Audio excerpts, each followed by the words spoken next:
अगर मैं आपसे कहूं कि जंगल में आतंकियों को ठोकने उतर चुकी है भारतीय सेना, अरे वो भारतीय सेना जिसने कसम खा ली है कि अब दम हो तो एक भी आतंकी बच करके दिखाओ।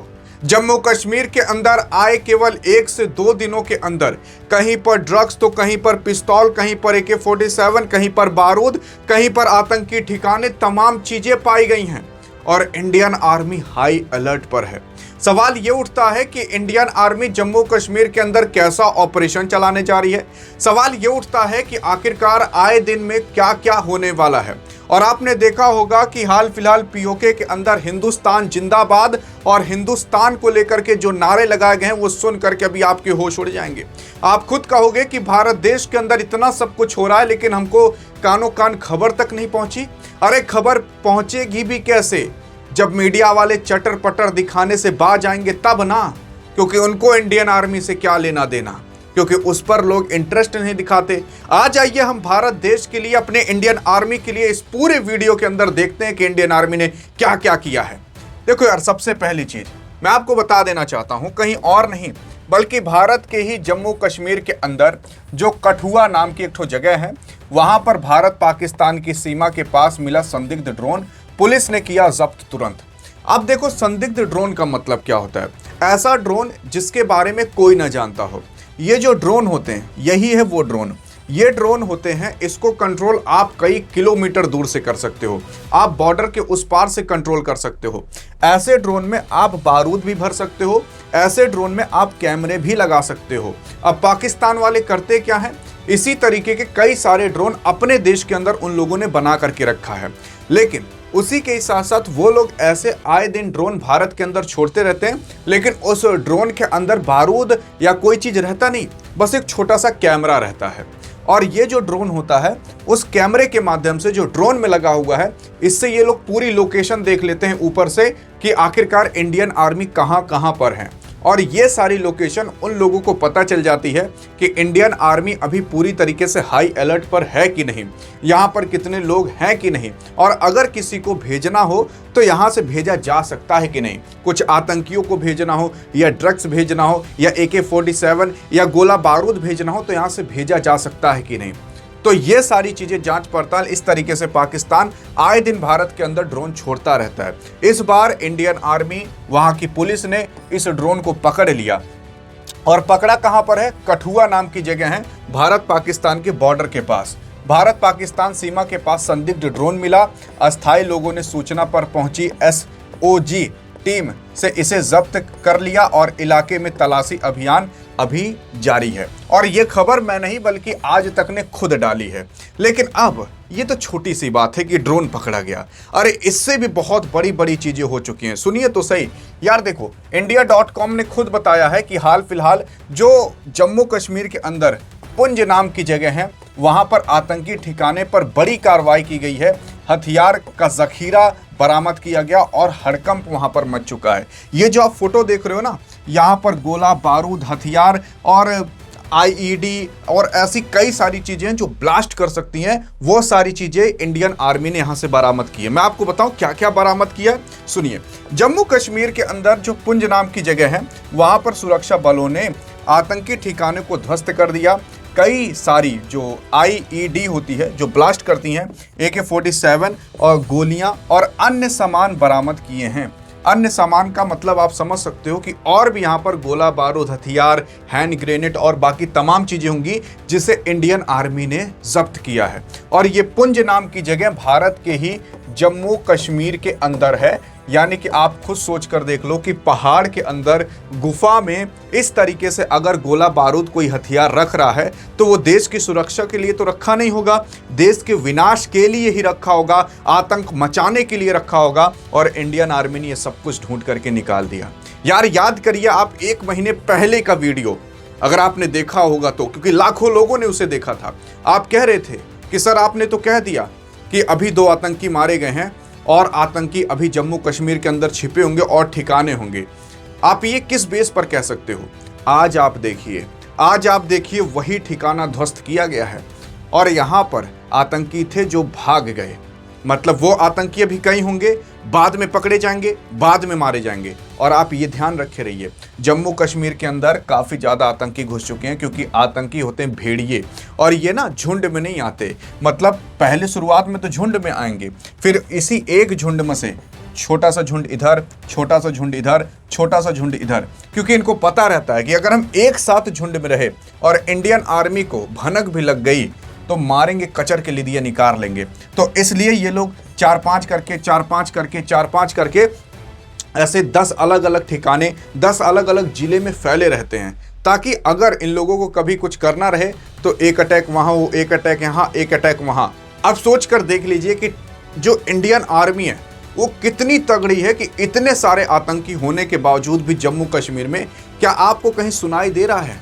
क्या आपको कहीं सुनाई दे रहा है कि अटैक हो गया, पहलगाम जैसा वापस से अटैक हो गया, या पुलवामा जैसा अटैक हो गया? हाँ, माना कि ये पुलवामा और पहलगाम के अटैक भी नहीं होने चाहिए थे, लेकिन उसमें इंडियन आर्मी की नहीं बल्कि कुछ सरकार की भी गलती थी। ये मैं बहुत बड़ी बात कह रहा हूँ, सरकार की भी गलती थी, क्योंकि ऐसा रिपोर्ट में सामने आया है। ऐसा मैं नहीं बल्कि वहाँ के गवर्नर ने कहा है कि जो पुलवामा अटैक हुआ था वहाँ पर जो इंडियन आर्मी जा रही थी, वो उतनी जो बड़ा ज़ख़ीरा जा रहा था वो ज़मीन से नहीं जाना चाहिए था। ज़मीन से मतलब गाड़ी से नहीं जाना चाहिए था, उनको हवाई जहाज़ से जाना चाहिए था। अब ये हवाई जहाज़ देने का प्रस्ताव वहाँ के लोगों ने, वहाँ की गवर्नमेंट ने, जम्मू कश्मीर की, आपके होम मिनिस्टर के पास सौंप दिया था, लेकिन उनको हवाई जहाज़ नहीं दिया गया, इसलिए इंडियन आर्मी मारी गई। अब मैं यहाँ पर ये नहीं कह रहा कि आपके अमित शाह नहीं दिए थे, अभी इसके बारे में पूरी पुष्टि नहीं हुई है और ना तो इस पर जांच पड़ताल हुई है। आप खुद सोच कर देखिए कि इतना बड़ा सब कुछ हो गया, पहलगाम के अंदर पुलवामा अटैक हो गया, लेकिन वहाँ पर एक भी आदमी नहीं पकड़ा गया कि किसकी लापरवाही थी। कौन जवाबदेही होगा, कौन जवाब देगा कि आखिरकार इतना बड़ा अटैक हो रहा है? हाँ, बस ये हुआ कि हम भी गए पाकिस्तान को मार कर चले आए, लेकिन भारत में भी तो कहीं ना कहीं ग्लिच हुआ होगा, कोई ना कोई आदमी होगा जो पाकिस्तान से मिला होगा, तो तभी तो आतंकवादी वहां तक पहुंच पाए। इन सबको नहीं पकड़ा गया। क्यों नहीं पकड़ा गया, ये सरकार से सवाल करने चाहिए। लेकिन हाँ, अगर आगे देखने की कोशिश करोगे तो हाल फिलहाल केवल यही नहीं बल्कि आप खुद देखिए, यहाँ पर मैंने आपको बताया ना कि ड्रग्स भी पकड़ा गया है। अमृतसर के बॉर्डर के पास रावी नाम की नदी है, वहां पर 1.3 kg आइस ड्रग्स और 3 पिस्तौल बरामद हुई हैं। पाक ड्रोन से डिलीवरी करने की आशंका थी। अब देखो, मैंने आपको बताया ड्रोन के बारे में, और यहाँ पर एक खबर उसके बाद तुरंत निकल कर आती है कि 1.3 kg आइस ड्रग और 3 पिस्तौल को बरामद किया गया है, और ऐसा कहा जा रहा था। अब देखो, ये 3 पिस्तौल हैं और ये 3 ड्रग्स के पैकेट हैं, और ये 1.3 kg के हैं। इनको इंडिया के अंदर डिलीवरी करने की बात हो रही थी, और किससे? ड्रोन के माध्यम से। और अभी कुछ देर पहले मैंने आपको बताया कि ड्रोन पकड़ा गया है। लेकिन आपसे एक सवाल है, आपसे एक सवाल ये है कि यहाँ जम्मू कश्मीर से, इस एरिया से एक रावी नाम की नदी निकलती है, लेकिन उसी के ही साथ साथ भारत से पाकिस्तान के अंदर जम्मू कश्मीर से कई सारी नदियां जाती हैं। अब उन नदियों को क्या कहा जाता है, कौन सा सिस्टम कहा जाता है, कौन सा तंत्र कहा जाता है? अगर आपने बता दिया कि भारत से पाकिस्तान के अंदर कौन कौन सी नदियां जाती हैं, तो आपके कमेंट को हार्ट भी दे दिया जाएगा और पिन भी कर दिया जाएगा। हमने कई सारी वीडियो में आपको पीछे बता करके रखा है। लेकिन उससे पहले आप ये सोचिए तो सही कि यार, पाकिस्तान और वो भी भारत में ड्रग्स, कुछ समझ नहीं आया। क्या पाकिस्तान भारत के अंदर ड्रग्स सप्लाई करने की कोशिश कर रहा था? हाँ, कर सकता था, क्योंकि ये जो ड्रग्स हैं काफ़ी ज़्यादा खतरनाक होते हैं, और अगर किसी देश को ख़त्म करना है तो उस देश के अंदर आप ड्रग्स फैला दीजिए, वो देश खत्म होना चालू हो जाएगा, क्योंकि उस देश के युवा अगर खत्म हुए तो वो देश ठप्प पड़ जाएगा। आज आप देखिए, जापान इतना डेवलप हो चुका है, लेकिन वहां पर आज ज्यादा जनसंख्या बूढ़े लोगों की है, तो अब वो आगे नहीं बढ़ पा रहा, उन लोगों के अंदर उतना जोश नहीं है कि वो और आगे काम कर सके। लेकिन इंडिया के अंदर सारे युवा ही भरे पड़े हैं, और अगर सारे युवा एक डायरेक्शन में काम करना चालू कर दिए कि इंडिया को आगे ले जाना है, तो किसी के माइक लाल के अंदर औकात नहीं है, किसी देश के अंदर औकात नहीं है कि भारत माता को रोक ले। लेकिन यहां पर आप सोच रहे हो कि पाकिस्तान भारत के अंदर ड्रग्स क्यों सप्लाई कर रहा था? क्या पाकिस्तान के अंदर ड्रग्स बहुत ज्यादा पाया जाता है? नहीं, असल में अफगानिस्तान जो देश है, इस अफगानिस्तान के अंदर अफीम बहुत ज्यादा उगाई जाती है, जिससे ये ड्रग्स और बाकी नशे वाली चीजें बनती हैं। अब जो अफगानिस्तान है और पाकिस्तान के बीच पटती नहीं है।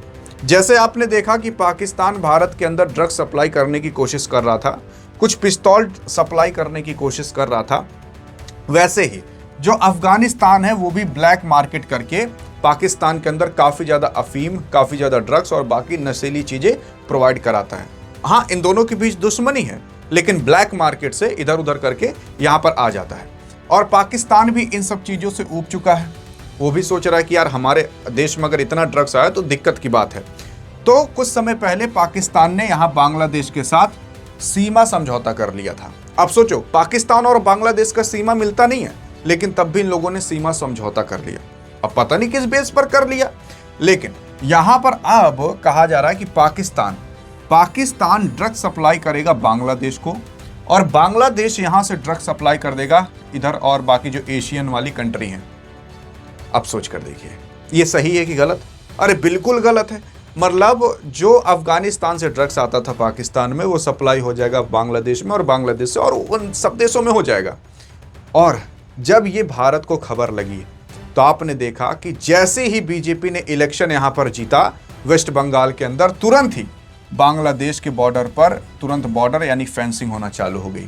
और जैसे ही बांग्लादेश को पता चला कि फेंसिंग हो रही है, तो इन लोगों को पता चल गया कि अब हम बांग्लादेश से इधर इंडिया के अंदर अफीम और ड्रग्स सप्लाई नहीं कर पाएंगे। असल में बांग्लादेश वाले भारत के अंदर ड्रग्स सप्लाई करते थे वहां से, क्योंकि कोई भी बॉर्डर ऑर्डर नहीं था, और इधर से गाय भैंस और बाकी तमाम चीजें लेकर जाते थे। इस तरीके से ये लोग काम करते थे, क्योंकि भारत के अंदर गाय कटना बैन है, लेकिन बांग्लादेश के अंदर गाय कटना बैन नहीं है। आप कहोगे कि सही में यार, हम तो देखते हैं भैंस उस कटती है। भैंस कट सकती है, गाय नहीं कट सकती, और अगर गाय कट रही है तो वो चीज़ गलत है, नहीं कटनी चाहिए। अगर वो पकड़े गए तो उनको जेल भी हो सकती है। और ये कानून आपकी कांग्रेस ने 1949-1950 में ही बना दिया था। उसी चीज़ को आज बीजेपी लागू कर रही है अच्छे तरीके से। आप देख रहे होगे वेस्ट बंगाल के अंदर गाय कटना बैन हो चुकी है, पूरे भारत में बैन है, केवल वहीं पर ही नहीं है। और अगर कट रही है तो वो इलीगल तरीके से काटा जा रहा है, वो लीगल नहीं है। हाँ, लेकिन भैंस काट सकते हो। अब भैंस काट सकते हो, गाय नहीं काट सकते, इतना ज़्यादा मतभेद क्यों? अभी आप सरकार से पूछिए, हमसे नहीं, अब सरकार ने किया ये। तो यहाँ पर अगर आप देखोगे तो वही काम अब पाकिस्तान कर रहा था कि भारत के अंदर ड्रग्स सप्लाई करे, नशीली चीज़ें प्रोवाइड कराए, लोगों को नशीला बनाए। लेकिन अब ये नहीं हो पाएगा, अब सब पकड़े जा रहे हैं। अब सोचिए, आज ये पकड़ा गया, क्या इससे पहले इसने नहीं सप्लाई किया होगा? किया होगा। क्या पता इसके अंदर कुछ ऐसा जहर भी ये लोग भेज सकते हैं कि बस करिए, किसी पानी के टंकी में मिलाइए जहां से लोग पानी पीते हों, एक ही बार में 100-200 हज़ार लोग खत्म। ऐसा अब करने का कुछ कर सकता है पाकिस्तान, ऐसा उसका षड्यंत्र है। इस बार कहा जा रहा है कि पाकिस्तान जब अटैक करेगा भारत के ऊपर तो बायोलॉजिकल रूप से अटैक कर सकता है। बायोलॉजिकल का मतलब क्या है? जैसे कि आपने देखा था कुछ समय पहले गुजरात के अंदर, कुछ समय पहले दिल्ली के अंदर कुछ ऐसे आईएसआई के आतंकवादी, कुछ ऐसे आतंकवादी पकड़े गए थे जो भंडारे के खाने में जहर मिलाने वाले थे, जिससे धीरे धीरे धीरे करके आदमी मरता। जो पानी के पाइपलाइन में कुछ वायरस मिलाने वाले थे। वैसा अटैक पाकिस्तान भारत के ऊपर कर सकता है। और आपको पता नहीं होगा यार, आपको पता नहीं होगा कि अभी जम्मू कश्मीर के अंदर और इस बॉर्डर के पास भारत की सेना कितनी ज्यादा एक्टिव है। सरकार आपको और हमें सारी चीजें बताती नहीं है और मुंह भी नहीं खोल सकती इन सब मामलों पर, लेकिन काम बहुत ज्यादा होता रहता है उस टाइम। फिर उसके बाद अगर आप देखने की कोशिश करोगे तो एक मामला हो गया। दूसरा मामला यार, जम्मू कश्मीर के अंदर जो रामनगर है, रामनगर के जंगल में 2 संदिग्ध के घुसने की आशंका है। सुरक्षा बलों ने शुरू कर दिया बड़ा सर्च ऑपरेशन। मतलब अब जो जम्मू कश्मीर है वहां के रामनगर में भी कुछ ऐसे आतंकी जो घुस रहे हैं। अब आप खुद सोच कर देख लीजिए, जम्मू कश्मीर के अंदर ही केवल अभी मैंने कितनी घटनाएं बता दी। और ये घटनाएं बहुत पुरानी नहीं है, आज तक नहीं, अभी 1-2 दिन पहले की पूरी घटना है। और भी कई सारी घटना जो मैं इस एक वीडियो में कवर नहीं कर सकता, नहीं तो वीडियो बहुत बड़ी हो जाएगी। बस ये मैं बताना चाहता हूं कि क्या हो रहा है भारत के अंदर। और सोच कर देखिए, इतना सब कुछ हो रहा है, लेकिन आपको और हमें कानों कान तक खबर नहीं है।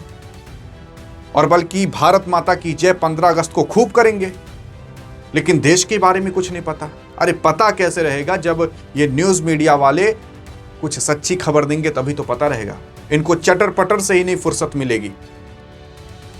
केवल 15 अगस्त के ही दिन भारत माता की भावना मन में आती है, बल्कि 15 अगस्त को जितना रहता है उतना हर दिन रहना चाहिए भारत माता के लिए।